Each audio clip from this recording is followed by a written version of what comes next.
தமிழ் நிறம் நேயர்களுக்கு வணக்கம். இன்று நம் நிகழ்ச்சியில் விசிகாவினுடைய இளைஞரணி செயலாளர் சங்கத்தமிழன் சார் நம்முடைய வந்து இணைஞ்சிருக்காங்க. வணக்கம் சார்.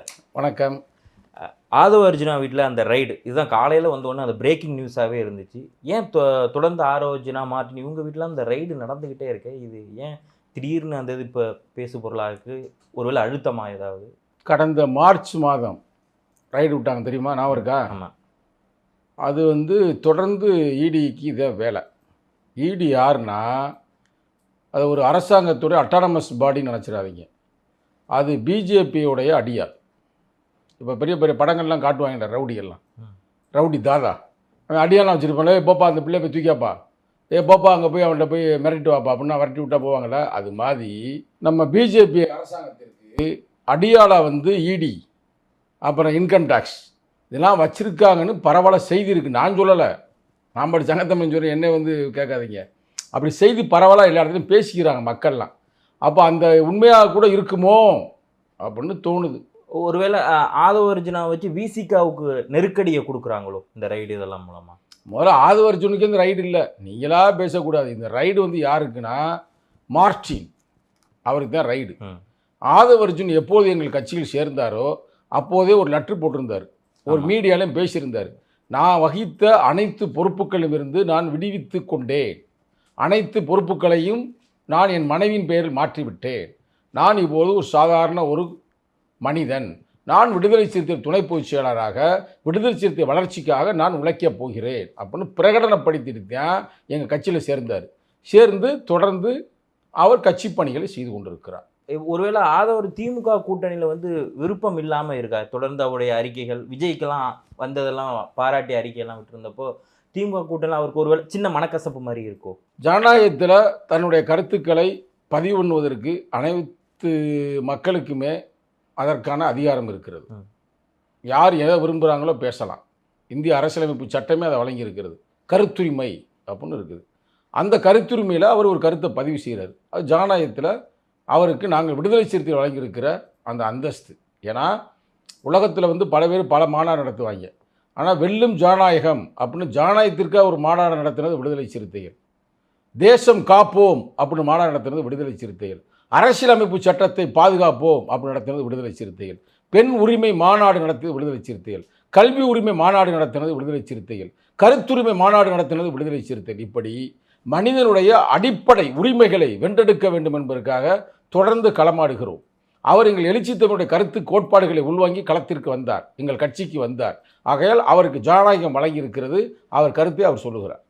ஏன்னா அவர் விஜய்க்கு சப்போர்ட் பண்ணலாம். இப்போ சமீபத்தில் பேச்சுக்கள் என்ன எழுந்திருக்கு அப்படின்னா, விசிகால 2 டீம் இருக்காங்க. ஒன்று ஆலூர் ஷானவாஸ் இவங்க எல்லாருமே ஒரு டீம், அப்புறம் இந்த இதில் இப்போ ஆதவ அர்ஜுனா வந்திருக்காங்கன்னா அவங்கெல்லாம் ஒரு டீம் அப்படிங்கிற மாதிரிலாம் பேசுகிறாங்களே சார். விடுதலை சிறுத்தைகளை என்னைக்கும் எப்பொழுதும் ஒரே டீம். அந்த டீம் எழுச்சி தமிழருடைய டீம். சரிங்களா? சும்மா அவன் பக்கத்து ஒரு டீமு இவன் பக்கத்து ஒரு டீம் அப்படின்னு மற்ற கட்சியில் இருக்கலாம். விடுதலை சிறுத்தையில் அப்படி அல்ல. நீ நல்லா கேட்டீங்கன்னா நம்ம ஓப்பனாகவே பேசுவோம். இல்லைன்னா இது நம்ம சேனல், தமிழ் நிறம்ன்றது நம்ம சேனல், ரைட்டா? அதனால் ஒரு கருத்தை உங்களுக்கு சொல்கிறேன், எங்கேயும் சொல்லாத கருத்தை. இப்போ நீங்கள் பேர் சொன்னதுக்காக நான் சொல்ல விரும்புகிறேன். பல பேர் பல கருத்துக்கள் பேசலாம் ஜனநாயக ரீதியாக. அதில் எல்லாருக்கும் உரிமை எங்கள் தலைவர் வழங்கியிருக்கார். ஜனநாயகத்தில் எங்கள் கட்சி மாதிரி ஜனநாயக கட்சி உலகத்திலே பார்க்க முடியாது. நான் ஒரு கருத்தை விரும்புகிறேன், நான் பேசலாம். அதேமாதிரி ஆலூர் ஷானவாஸ் ஒரு கருத்தை விரும்புகிறாருன்னா அவர் பேசலாம். அதேமாதிரி ஆதவ அர்ஜுன் ஒரு கருத்தை விரும்புகிறா அவர் பேசலாம். இது மாதிரி எந்த கட்சியிலையுமே இருக்காதுங்க. ஆனால் முடிவாக எங்கள் தலைவர் கருத்து சொல்லிட்டாருன்னா நாங்கள் எல்லோரும் கப் சுப்புன்னு ஆயிரும், அமைதியாயிரும். எங்கள் தலைவர் அதை கூட எப்படி பார்ப்பாருன்னா, பேசி முடித்த பிறகு அதில் இருக்கிற உண்மை, அதில் இருக்கிற நீதி, அதில் இருக்கிற நேர்மையை வச்சு தான் அவர் ஒரு முடிவுக்கு வருவார். அவர் தாந்தோன்றித்தனமாக தனக்கு தேவையான கருத்துக்களை மட்டும் சொல்ல மாட்டார். மக்களுக்கு என்னென்ன கருத்து தேவையோ அப்படின்னு தொடர்ந்து இயங்குகிறவர் அவர் தான். ஒரு கூட்டணி வைக்கணுமா, உயர்நலக்குழுவை கூப்பிடு. ஒரு கருத்து சொல்லணுமா, உயர்நலக்குழுவை கூப்பிடு. அதெல்லாம் போட்டு தான் எங்கள் தலைவர் முடிவு செய்யக்கூடிய ஆள். இது நீங்கள் பார்த்துருப்பீங்க, தொடர்ந்து பார்த்து வருப்பீங்க. இப்போ ஒரு பேச்சுக்கு சொல்லுவோம், ஒரு பேச்சுக்கு தான். இப்போ யாரோ ஒரு ஆள் முரண்பட்டு யாரோ உடச்சி வெளியேறினானா அவன் மட்டும்தான் போவேன். அவன் எவ்வளோ பெரிய கொம்பனாக இருந்தாலும் சரி. இன்னைக்கு மேலே இந்த கேள்வி நீங்கள் வரமாட்டேன்னு நினைக்கிறேன். எவ்வளோ பெரிய கொம்பனாக இருந்தாலும் அவன் உடைப்பட்டு போனானா அவன் மட்டும்தான் போவானே ஒழிய சிறுத்தைகள் யாரும் எங்கேயும் போக மாட்டாங்க. எல்லாருமே சிறுத்தைகள் எழுச்சி தமிழருடைய தாய் சிறுத்தையுடைய குட்டி சிறுத்தைகள் தான். இப்போ எங்கள் தலைவர் இப்போ எழுதினார் ஒரு இது கூட, இரவோடு இரவா கொடுத்தாரு. தாய் சொல்லு தானே போட்டுப்பாரு, பார்த்தீங்களா பார்க்கலையா? தாய் சொல். ஏன் தாய் சொல்லுன்னு போடுறாரு? அவர் தாய் சிறுத்தை. தாய் சிறுத்தை வந்து ஒரு தாய் சொல்லுக்கு மேலே என்ன சொல் இருக்கு இல்லையில, அது மாதிரி சொல்லுவார். அதனால் வந்து அதெல்லாம் சும்மா ஒரு கற்பனைவாதம், அதுக்கெல்லாம் நம்ம பதில் சொல்ல முடியாது. இல்லை, ஆதவ அர்ஜுன் சொல்கிறப்ப என்ன சொல்லியிருந்தாருன்னா, முதலமைச்சர் திருமா தான் அடுத்த முதல்வர் ஆக்கணும் அப்படிங்கிற மாதிரி இருக்கப்போ அவருடைய குரல் தான் விசிகாவினுடைய குரலாக இருக்கோ அப்படின்னு சமீபத்தில் பேசப்படுது இல்லையா? அதனால கேட்குறேன். அது அவருடைய ஆசைங்க. ஒரு கட்சியில் இப்போ எங்களுக்கு இல்லையா, இளைஞர் எழுச்சி பாசர் என்ன கொள்கை வெல்ல களமாடுவோம், கோட்டையில் ஒரு நாள் கொடியேற்றுவோம். அப்போ என்ன அர்த்தம்? அடுத்து எங்கள் தலைவரை கோட்டையில் கொடியேற்ற போகிறார். அது எந்த கொடி? சார்ஜ் கோட்டையா இல்லை செங்கோட்டையான்றது காலந்தான் முடிவு செய்யும். அது வேற ஒன்றும் பிரச்சனை இல்லை. அதுமாதிரி ஒவ்வொருத்தனுக்கும் அதுதாங்க இலக்கு. எல்லா பிரச்சனைக்கும் தீர்வு எது? அரசியல் அதிகாரம், ஆட்சி அதிகாரம். அந்த ஆட்சி அதிகாரம், உச்ச அதிகாரத்தை நாங்கள் தொடர்றதுக்கு நாங்கள் போராடி கொண்டிருக்கிறோம், பாடுபட்டு கொண்டிருக்கிறோம். ஒவ்வொரு சிறுத்தையும் பாடுபடுது. அந்த வகையில் அவர் பாடுபடுகிறார், நான் பாடுபடுகிறேன், அன்பு தம்பி ஆனு ஷானவாஸ் பாடுபடுகிறார். அவர் நோக்கம் என்ன? அவர் நோக்கம் எங்கள் தலைவர் வந்து எழுச்சி தமிழர் முதல்வராக வேண்டும் அவர் நோக்கமாக இருக்கு. எங்கள் தலைவர் வந்து பிரதமராக வேண்டும் அவர் நோக்கமாக இருக்கு. எங்கள் கட்சியுடைய அவர் கொள்கையை உள்வாங்கியவர். அவர் ஒரு இஸ்லாமியராக இருந்தாலும் கூட கட்சிக்காக தொடர்ந்து போராடி கொண்டிருக்கிறார், தொடர்ந்து பேசி கொண்டிருக்கிறார். சும்மாவே அங்கே கிளப்பி விடுவாங்க இந்த ஆர்எஸ்எஸ் பிஜேபி. வேற என்ன இருக்குது வேலை? அவங்க கிளப்பி விடுற பேச்சு நீங்கள் சொல்கிறதுலாம். அவங்க பேச்சை கேட்டுக்கிட்டு நீங்கள் வந்து கேள்வி கேட்குறீங்க. ஒரு வேளை இது கேட்பீங்க, கொஞ்சம் விளக்க வேணும் என்பதை கேட்குறீங்க. நான் அப்படி தான் நினைக்கிறேன். நீங்களே நம்ப மாட்டீங்க. நீங்கள் நம்புவீங்களா? நேரடியாக பேசுவோம். இல்லை, எங்கள் எழுச்சி தமிழர் சொல்படி தான் எல்லாரும் கேட்பாங்க. தான் தோன்றி போனவன் என்ன செய்ய முடியும்? அவன் மட்டும் தானே போக முடியும். உண்மையாக போய் யார் போவா? ஒரு மயிரும் போக மாட்டாங்க. உண்மை அதுதான். அதனால் நீ பயப்பட தேவையில்லை. இல்லை, இங்கே இப்போ என்னன்னா, இப்போது விஜய் அடுத்து வரக்கூடிய அந்த புத்தக வெளியீடு விழா வரப்போ அதுக்கு திருமா அவர்கள் வந்து ஒரு பெரிய விளக்கமே கொடுத்துருந்தாங்க. கிட்டத்தட்ட இது வந்து ஒரு வருஷத்துக்கு முன்னாடியே இது வந்து முன்னாடியே பிளான் பண்ணியிருந்தாங்க. அப்போ வந்து அவர் கட்சி தொடங்கலை அப்படின்னு சொல்கிறப்போ, ஆனாலும் ஆதவ அர்ஜுனாவுக்கும் விஜய்க்கும் ஒரு நெருக்கம் இருக்கப்போ ஃபியூச்சரில் கூட்டணி அப்படிங்கிற ஒரு பிளான் இருக்குமோ? அதனால கேட்குறேன். அதாவது ஆதவ அர்ஜுன் என்ன விரும்புகிறாரு, விஜய் என்ன விரும்புகிறாரு, இல்லை மற்ற ஏனைய தலைவர்கள் என்ன விரும்புகிறாரு, எங்கள் தலைவர் செயல்பட மாட்டார். எங்கள் தலைவர், எங்கள் மக்கள் எதை விரும்புகிறார்கள், எங்கள் கட்சியோட தொண்டன் எதை விரும்புகிறான், அதை விட எது மக்களுக்கு நல்லது அதை வச்சு முடிவு பண்ணக்கூடியவர். சும்மா சங்கத்தமிழை ஒன்று சொல்கிறேன், ஆதவ அர்ஜுன் சொல்கிறேன், ஆனு ஷானவாஸ் ஒன்று சொல்கிறேன், வன்னியரசு ஒன்று சொல்கிறேன், ரவிக்குமார் ஒன்று சொல்கிறாரு, அவர் சொல்கிறார், இவர் சொல்கிறாரெலாம் முடிவு எடுக்க மாட்டார். எங்கள் தலைவருடைய முடிவு எப்படி இருக்கும் என்றால் ஜனநாயக ரீதியாக இருக்கும், மக்கள் ரீதியாக இருக்கும். இன்னமும் இன்னைக்கு வந்து இந்தியாவிலேயே வந்து ஒரு பழுத்த அறிவு சார்ந்த ஒரு அரசியல் தலைவர், நீங்கள் மறுக்க மாட்டேங்கிற நம்புகிறேன்.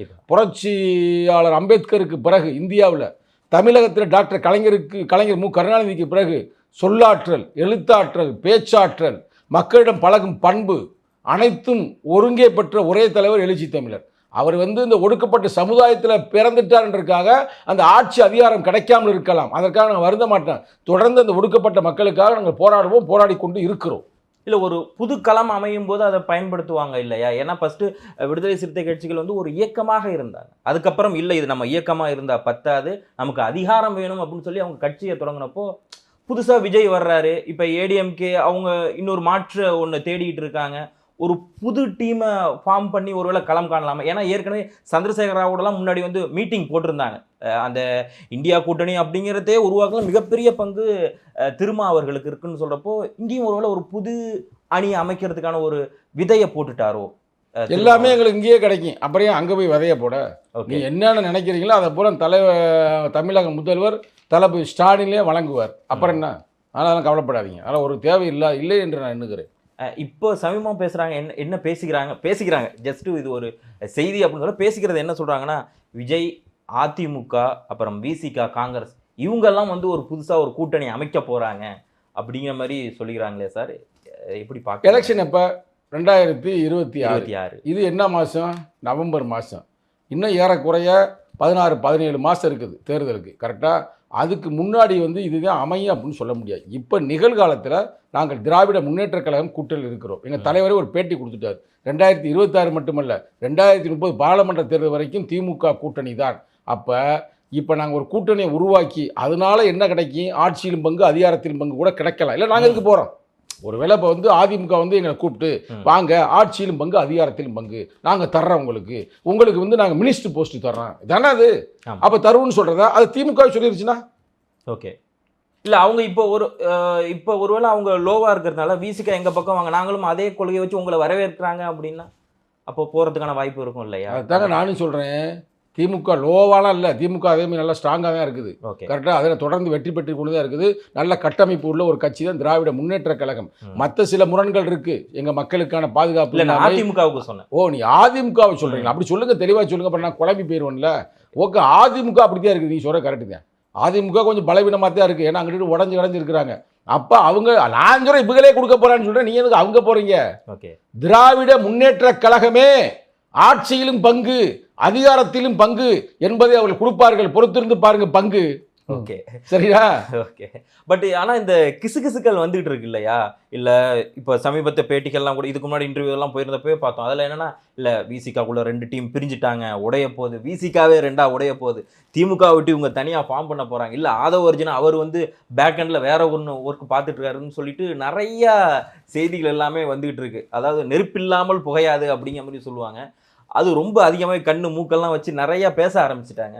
ஸோ உண்மையிலே சொல்லுங்க, இந்த கிசு இதெல்லாம் வந்துகிட்டு இருக்கு. அதுதான் அரசியல். எங்க தலைவர் மேடைக்கு மேடை சொல்லுவார், அல்லாமல் குறையாது, கில்லாமல் வலிக்காது, அல்லாமல் குறையும், கில்லாமல் வலிக்கும். அதுதான் அரசியல். இப்போ நீ சொன்னீங்கல்ல, நெருப்பு வருதுன்னா அங்கே புகை வருதுன்னா நெருப்பு இருக்குன்னு அர்த்தம். ஆமாம், அது வந்து யதார்த்தம். அரசியல் அப்படி இல்லை, ஒன்றுமே இருக்காது, அது பெருசாக பேசுவாங்க, பெருசாக இருக்கும், அது ஒன்றுமே இல்லைன்னுவாங்க. ஒருத்தன் டுபாக்கூராக இருப்பேன், அவன் பெரிய போராளின்பாங்க, ஒரு பெரிய போராளி கூடிய டுபாக்கூராக காட்டுவாங்க. இதுதான் அரசியல். ஆனால் அரசியலை எதுவும் எப்போதும் நடக்கலாம், நாங்கள் எச்சரிக்கையாக இருக்க வேண்டும். அதான் தலைவர் மேடைக்கு மேடை சொல்லுவார், விழிப்பா இரு, நெருப்பா எழுன்பார்.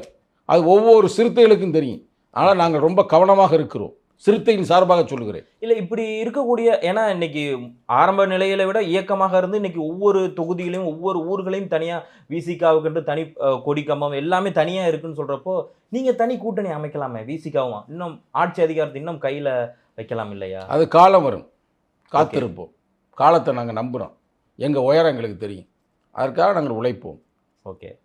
ஸோ அதுக்கான காலம் என்ன அப்படின்னு நம்ம 2026 தேர்தல் வர்றப்போ தான் நமக்கு என்னங்கிறது அது அப்போ தானே தெரியும். கண்டிப்பாக. இப்போ கல்யாணம் இன்னைக்கு தான் பண்ணியிருக்கிறீங்க, பண்ணியிருக்கும்போது ஆம்பளை பிள்ளையா பொம்பளை பிள்ளைன்னு எப்படி சொல்லணும்?